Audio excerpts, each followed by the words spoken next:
So I've been trying to sit up here and figure out for the life of me, what am I not doing right?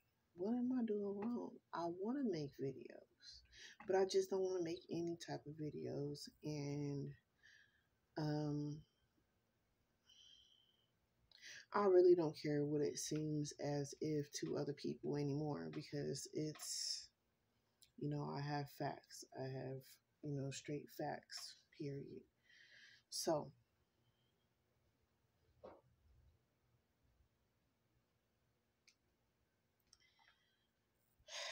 Spirit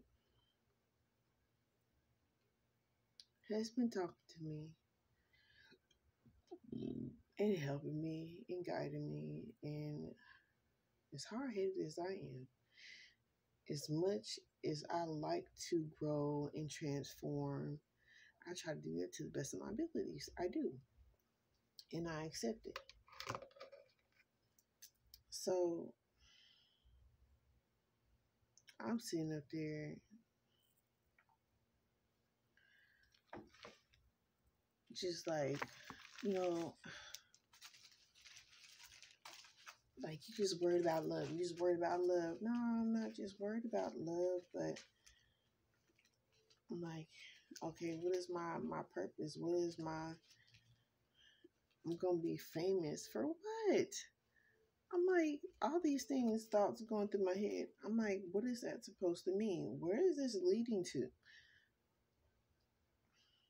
And then it came to my head.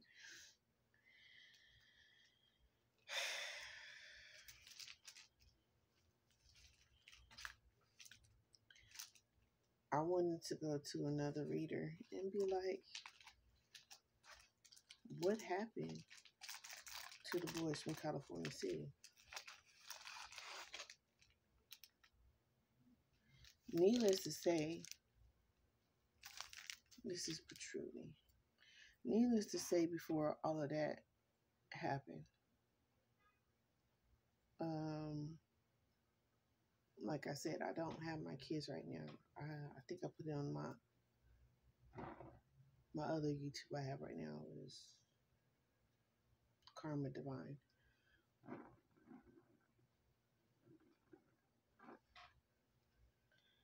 Um, well, y'all know I haven't posted in a long ass time. I've been having to do a lot of healing, a lot of being stalked and harassed by numerous of people, and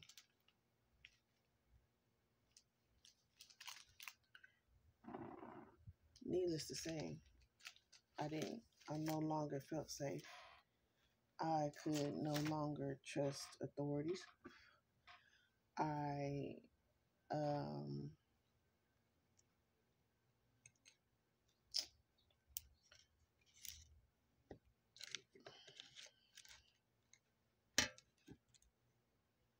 I was following my path. So I did that by leaving. And I left California. Me and my kids were having a good time. We were having a blast. They got a little taste, year before last, of going out of town and seeing how it was different outside of our town or where we're from. Is Bakersfield, California. And somebody jokingly said, that's the gateway to hell. And this was years ago. This is when I called myself, I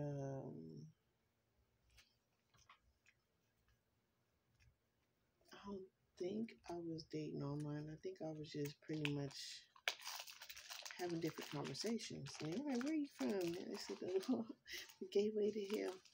And then, as the years rolled on, I'm like, damn, shit. I need to get away from here. And this is Dragon's Blood. I need to, you know, get away from here. It's just not, I felt it just was not productive for me and my children's growth, and which it wasn't. So when we, left the state lines, it felt a lot more comfortable. It felt, like a weight had been lifted, a weight like no other. Oh, I got Egyptian cotton. Was the second one I lit. And we had fun, got there quick.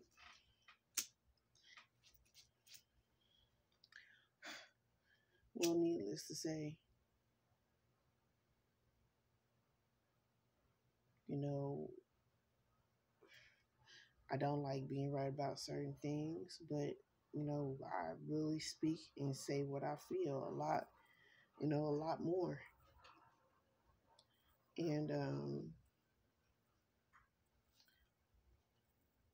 what's been going on here has been some deep, dark shit. Not for the faint of heart. True. So,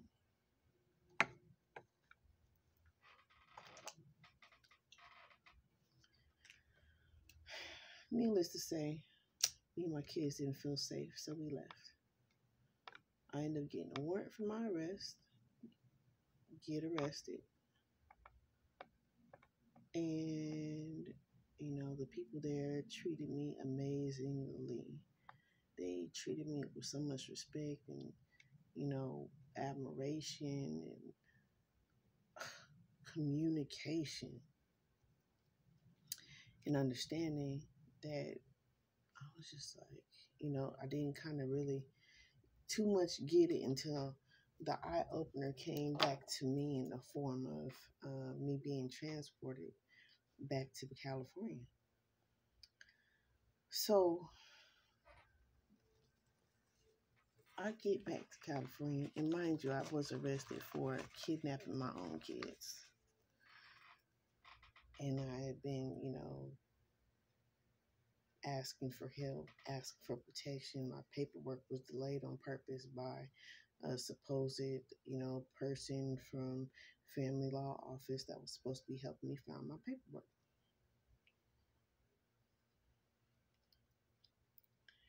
Being stalked and harassed.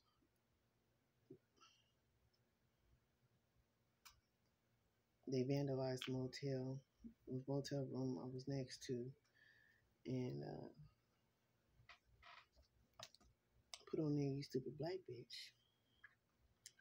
Well, needless to say, I get back here during transport. The guy's like, if you behave, I'll feed you.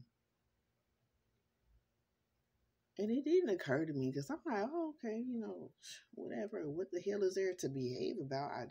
I just want to get to my kids. Like, what does that mean? Like, over my head, right? So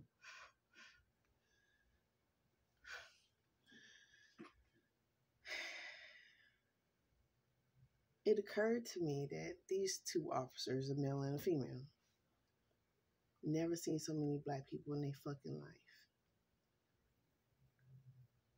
Okay? And that humbled them. I didn't know how humbled they were and why they were talking to me the way they were until we got back to California.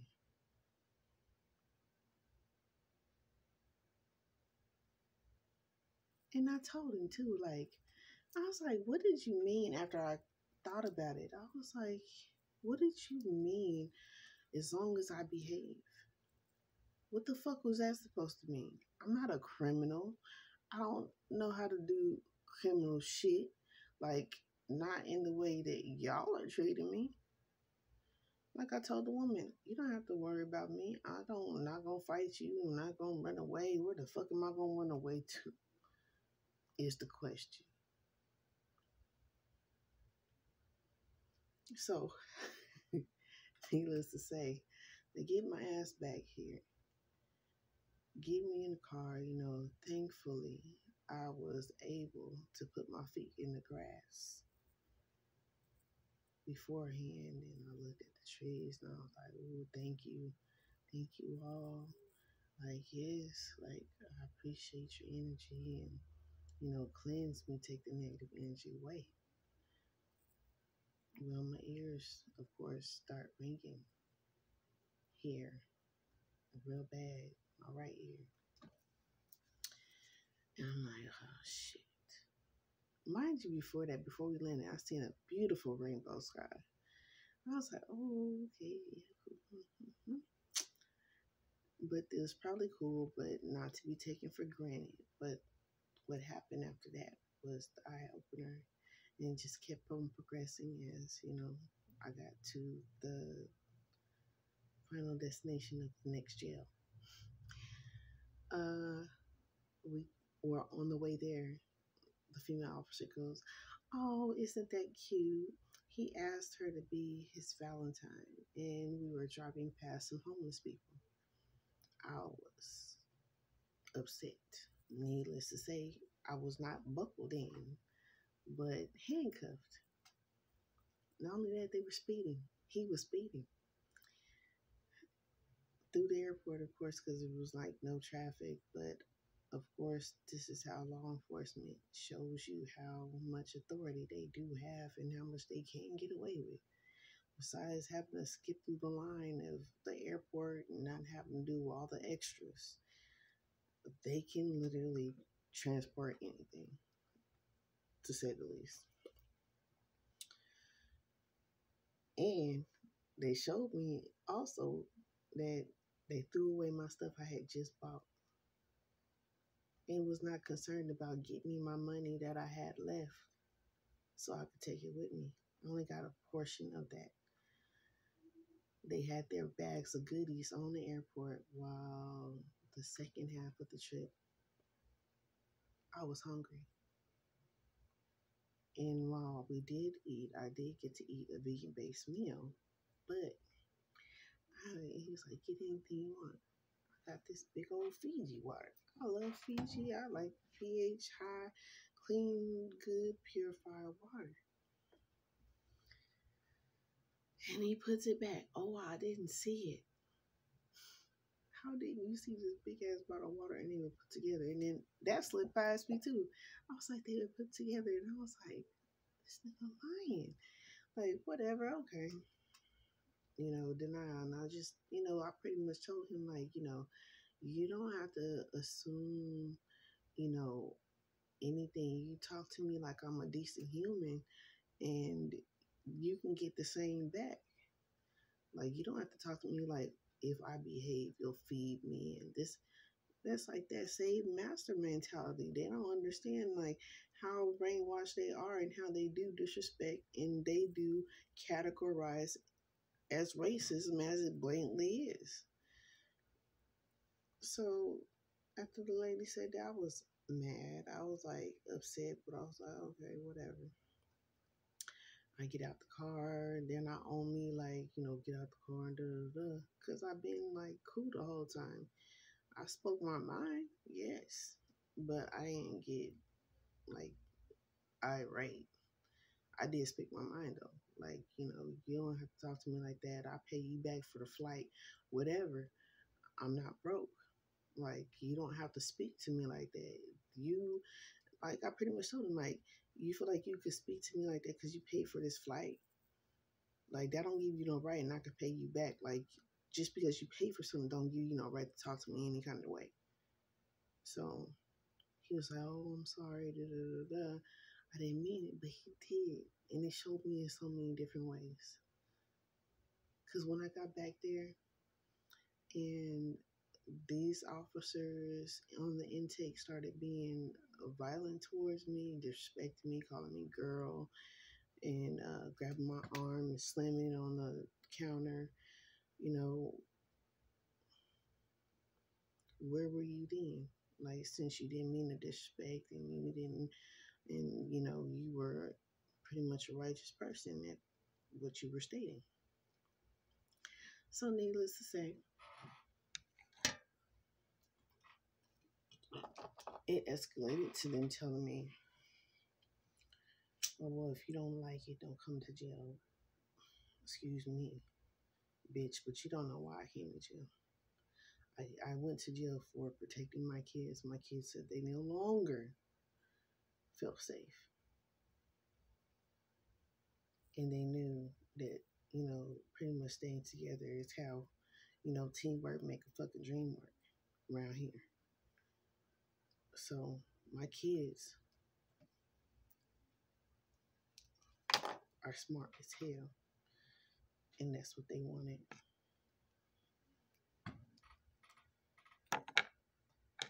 And besides that, nobody was listening to what I was saying. And I told her, I said, if you didn't have that badge on, you wouldn't be saying that shit. Like, I bet if you didn't have that badge, I bet you couldn't whoop my ass. One guy go, is that a threat? No, it's not. So then after that, after they scan me or whatever, I go to sit down in front of two officers that had transported me there. And before I could hit the seat, because I didn't hear what they had said, and I was saying, what did you? And I was snatched up and bent up, arms all behind my back and everything. Before I could finish my sentence, while they're saying, oh, stop resisting. And one guy in particular took me to about a couple of days ago to figure out he was doing this to my arm and bending it like my hand was all the way over here. He just kept bending it, rebending it, bending it, rebending it. Big, tall, hunchback deputy. And the other one was short, Caucasian guy. I got scars from the cuffs, still right there. I think my deep bruising has went away, but I went to the hospital and they said it was a sprain.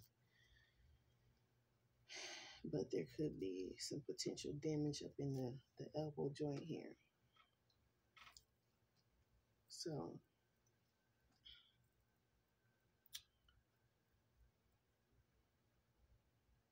that was going on. They were like, stop resisting. I'm like, why are you guys lying? By this time, I'm in tears.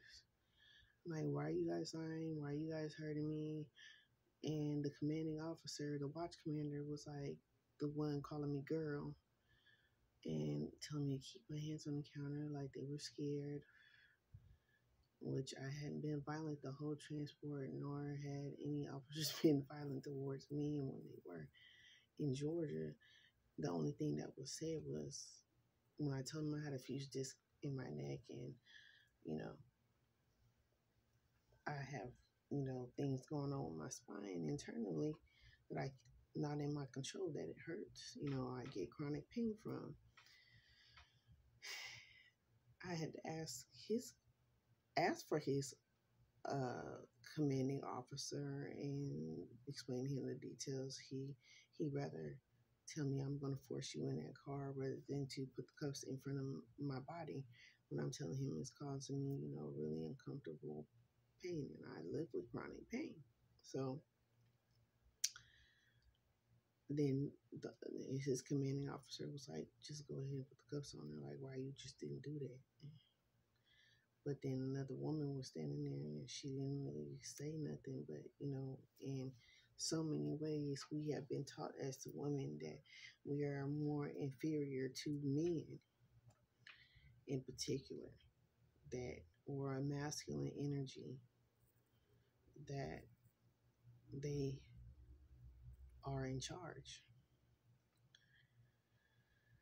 So back to the intake, the trauma that I have received was so great that I didn't know how far I went from trying to sit down to the cell that they threw me in for hours. I was so cold till I threw up and refused medical help. because obviously I didn't go to the hospital or anything like that until after I got out the hospital, like the jail. Um, so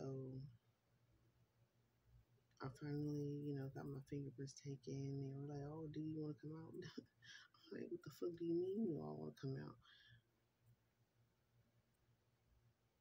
What do you mean? Do I want to come out? Like, I didn't even ask to be put in this position in the first place." Needless to say, I'm sitting there and I'm worried, and I'm just like, I'm still meditating, I'm still focusing on positivity, you know, regardless of where I was.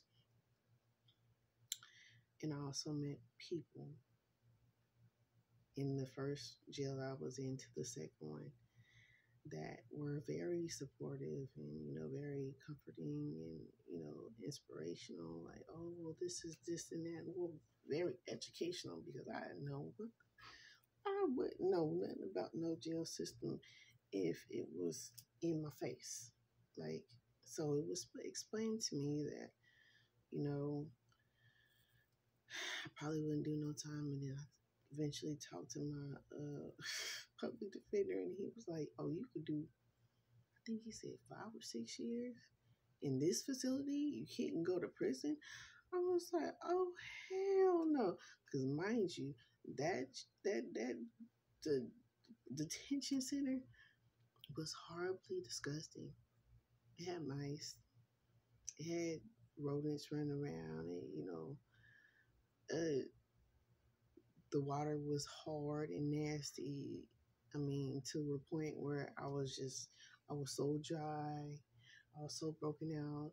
The commissary does not accommodate for people of color, of African descent or Indian descent. No oils, no grease, no right conditioner. It was doing nothing but frying my shit. Um, just an unhealthy situation, even for so-called white people. It was not the best situation. It was not. It was nothing accommodating about the commissary.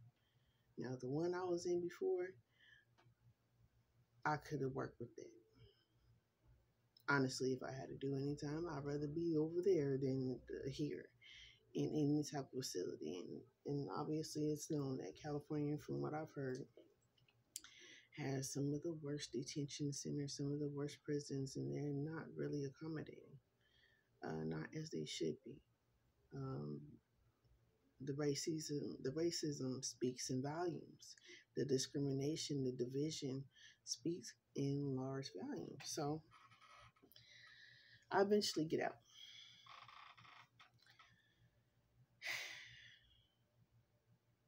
And I mean, I got out. I still faced some hardships. I slept out on the street for maybe the first day or two. And, you know, finally was like, let me swallow my pride. But needless to say, I got back here.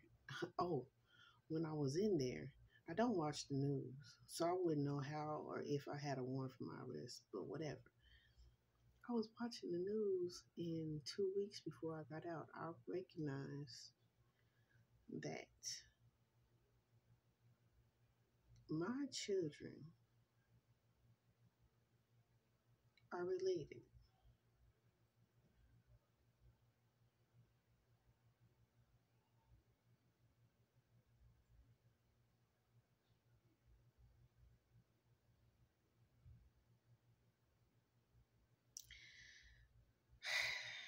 Needless to say,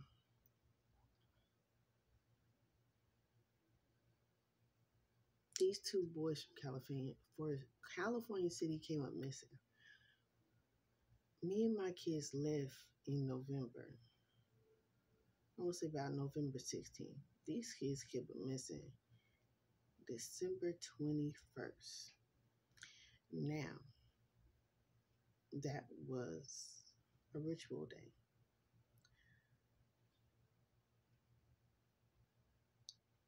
I don't know which one in particular, whatnot, but needless to say, I was reaching out to pretty much every officer in that facility and telling them, hey, this is not adding up, but it is adding up. You know, what can be done about this? I need to do something about this. I wrote out a paper, and needless to say, little to nothing has been done about it. And, you know, I kind of lost myself in some type of way. Again, uh, simply due to me being overworked, overstressed, you know, me taking care of my 5 kids. Um, it's a lot for a single mother and trying to create and build her own business when, you know, people are tearing you down or talking, you know, saying shit and not helping you and being really deceitful behind your back. So, needless to say, it took me up to this point to realize that a lot of these masculines are being exposed. They're being exposed for reasons that they have masked themselves and manipulated situations to the best of their benefit. And when they've gone crazy, they do extremely stupid shit.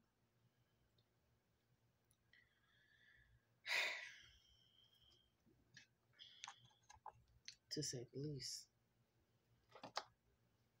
And it's been coming out. March 21st, I believe that marks the day of a lot of shit starting to go into reverse. I believe that fucking Libra moon was strong as fuck. And us being in the year of Aquarius, I'm so happy. I'm so happy because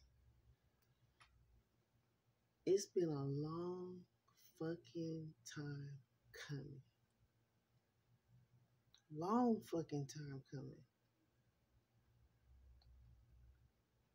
Of those who've been walking in the path of trying to find their way and really trying to not understanding what the fuck is going on. Just in that type of like, damn, I'm doing everything. What the fuck is going on?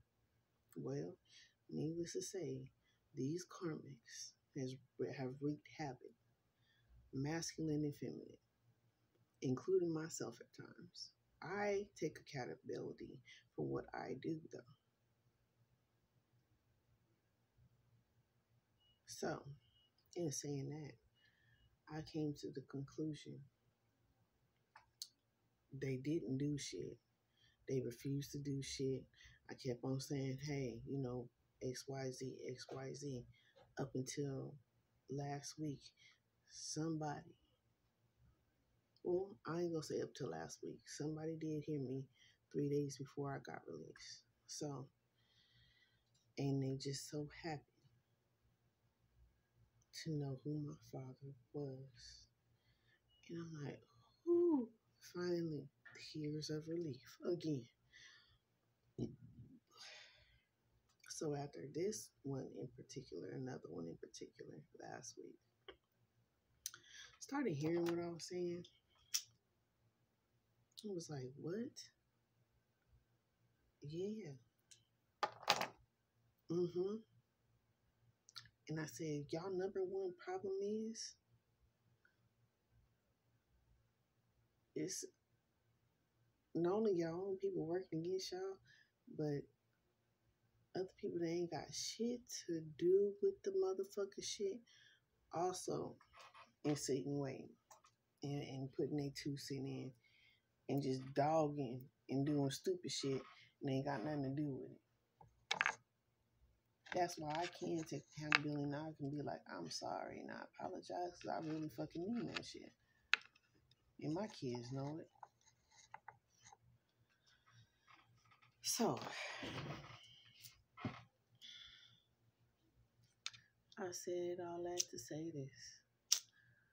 I finally came to the conclusion of being like, hold on, because I gotta get y'all a second. And I'm just like, what is spirit talking about? What does spirit mean to you? I'm not doing what I'm supposed to be doing. I'm like, what is it? What am I doing? Can you please talk to me?